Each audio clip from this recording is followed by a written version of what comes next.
Hello hi, ഇന്നിപ്പോൾ ചൊവ്വാഴ്ചയാണ്. Nifty expiry ആണ്. നമുക്ക് ചാർട്ട് ഒന്ന് അനാലിസ് ചെയ്യാം.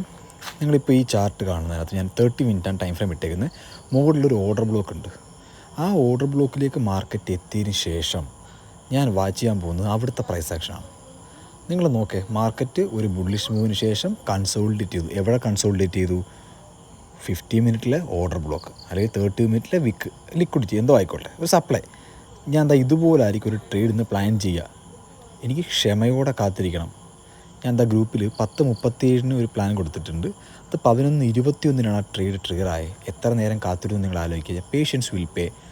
ട്രേഡ് വന്നിട്ടുണ്ട്, ഞാൻ ആ ട്രേഡ് എടുത്തിട്ടുമുണ്ട്.